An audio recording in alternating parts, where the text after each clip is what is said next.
Restaurant चलाना आसान नहीं है। सुरक्षा सबसे जरूरी है हमेशा। कमर्शियल किचन और हॉस्पिटैलिटी में food sample collection quality, traceability और रेगुलेटरी एडहेरेंस सुनिश्चित करता है। सबको सुरक्षा नियमों के बारे में पता होना चाहिए और उनका पालन करना चाहिए। हम सब एक टीम हैं।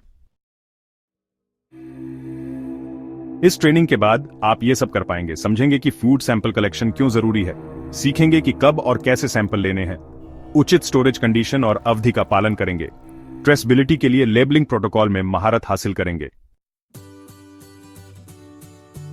फूड सैंपल क्यों लेने चाहिए? क्वालिटी कंट्रोल, ये देखने के लिए कि खाना सुरक्षा मानकों पर खरा उतरता है या नहीं। रेगुलेटरी कंप्लायंस, स्वास्थ्य अधिकारियों जैसे FDA, HACCP द्वारा जरूरी।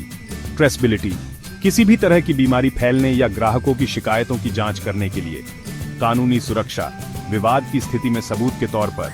उदाहरण, अगर कोई ग्राहक फूड पॉइजनिंग, खराब खाने की शिकायत करता है तो रखे हुए फूड सैंपल उस दावे की पुष्टि या खंडन कर सकते हैं।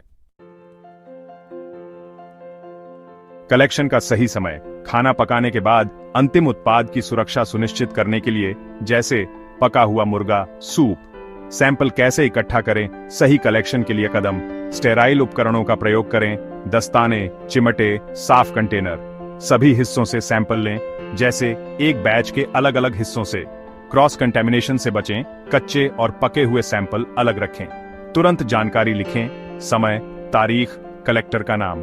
यह बहुत जरूरी है कि खाना बनाने वाले सैंपल लेने के बाद उसे तुरंत चिल्लर में रख दें, ताकि सैंपल ज्यादा देर तक डेंजर जोन में न रहें। लेबल में यह होना चाहिए कलेक्शन की तारीख और समय, खाने का प्रकार जैसे BF बोलोग्नीस बैच #12, कुक का नाम इनिशियल, एक्सपायरी डिस्पोजल की तारीख, स्टोरेज लोकेशन जैसे फूड सैंपल फ्रिज वेन। महत्वपूर्ण बिंदुओं पर सैंपल इकट्ठा करें। खाना पकाने के तुरंत बाद सैंपल को तुरंत सही ठंडे तापमान पर स्टोर करें ताकि उसकी गुणवत्ता बनी रहे। ट्रेसेबिलिटी के लिए स्पष्ट और पूरी तरह से लेबल लगाएं। अव्यवस्था और जोखिम से बचने के लिए समय पर सैंपल को फेंक दें। आइए हम सभी सतर्क रहें और अपनी रसोई को सुरक्षित रखें।